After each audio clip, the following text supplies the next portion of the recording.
In Season 2 of The Rings of Power, we learned that in Middle-earth they actually prefer to speak to the back of the head. We also learn a lot of very quotable truisms, like, "There are some dangers in this world about which it is a father's burden to know, and a son's burden to trust." Sometimes maintaining stillness of heart is the greatest victory of all. Strange how that which is left behind be the heaviest burden to All carry. things belong each to themselves. Some that live deserve death. Be not afraid. Faith is not faith if it is not lived.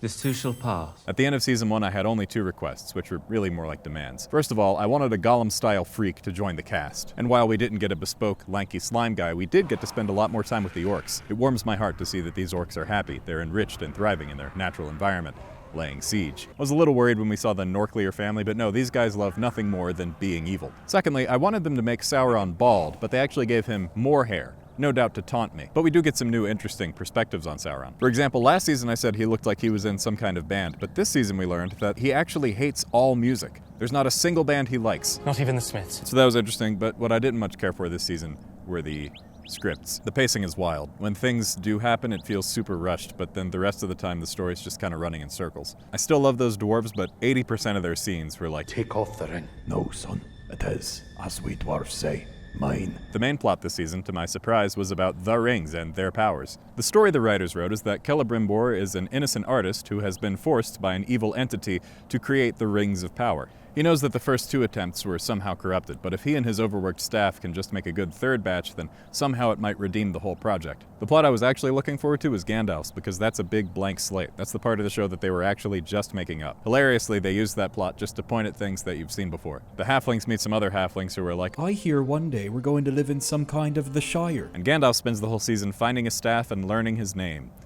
Maybe next season he can buy his hat. He also meets Tom Bombadil, who I did not like. Actually, he's a good microcosm for what I don't like about the show overall. He has got no whimsy, zero jollity. He is just here to dutifully move a plot along. Amazon Bombadil is all the time being like, Your friend or your destiny. but I think in the book he would be like, do you want some potato stew? I just made some potato stew. This guy's like dour.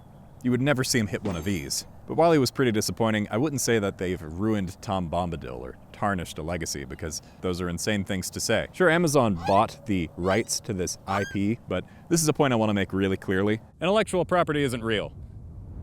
I mean, it's just not. Like, obviously, people own their own ideas, but outside of that, all that IP determines is which fan-made projects get to make money. And a bad fan film doesn't really bother me. Like, when a bunch of fans get together and spend a bunch of money to repeatedly miss the obvious appeal of my favorite things, sure, it's a little embarrassing to watch, but in no way does that affect the original Cowboy Bebop or Avatar. I'm not saying not to be a hater, and I would never say that. I'm just saying there's only a superficial difference between calling this show a disgrace and getting, like, righteously indignant at a cosplay theater adaptation of Kingdom Hearts for mischaracterizing Master Ericus. Which you should do, because that's hilarious, but just know that that's the playing field and these are the stakes. As for me, I'm going to keep watching this show because, well, it's easy content, and also, they gave Celebrimbor a little paperweight that's shaped like an anvil. I said I'd watch the show, but I just found out we don't actually know if the show's coming back. All we have are rumors, and as they apparently say in Khazad Dûm, A rumour's like a songbird. May sound filling from afar, but up close it's an empty feast. What does that mean? That doesn't make any sense to me.